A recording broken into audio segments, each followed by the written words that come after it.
desem verir misin kesin? Kuyun desem verir misin kelesen? Akıldaskan dilsiz hayvandan taslar tezegim özge bolsun dep adam zat jolun kudundan. Bularındı dür sanadım.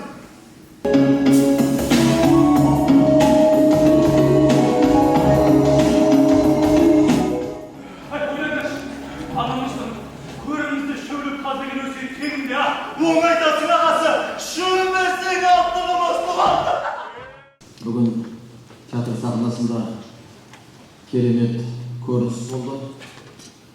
Біз ата-бабаларымыздың қандай ақылды болғанын тағы да түсініп отырмыз. Бірақ сөзбен осында жеткізе білген. Алтын көрсе, періште жолдан таяр. Бірақ қазақ елі тектілік деген бар. Оның артында не тұр? Осынша әлемдегі 9-шы үлкен жерді осылай сақтап қалу. Әрине, найзаның күшімен, ақбілектің күшімен, бірақ бастысы біліммен. Білекті бірді жықса, білімді мыңды жығады.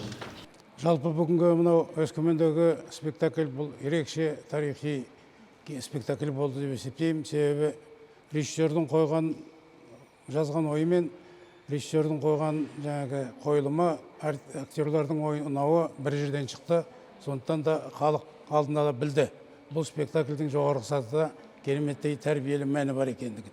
Бұл спектакльді жеке әрбір тұлғасынан бөлек көзімізбен көргендей ғана санада түсінбей, бұл идеологиялық біздің қазақтың рухын қозғайтындай, қазіргі заманның талабына байланысты жаңағы ел президентінің мынау құрылтайларда айтып жүрген қоғамның бірлестігі, ел бірлігі болмаса, экономиканың да алға қозғалмайтыны соның барлығы. Бір атаның балалары бірігіп, бір ел болмаса, бір жұдырық болып жұмылмаса, жалпы қазақ елі бір ел болмайтын болса, ондай болатын болса, бізде ешқандай береке, алғызушылық болмайтын президенттің нақты айтып отыр ғой. Міне спектакль бастан аяқ сол оқиғаны терең қамтып, терең көздеп отыр. Алтын, түрмөр кезегі, алтын өлі салқын керісі емес. Мәселені бүгін шешейік. Сүйгендіктен тозағыма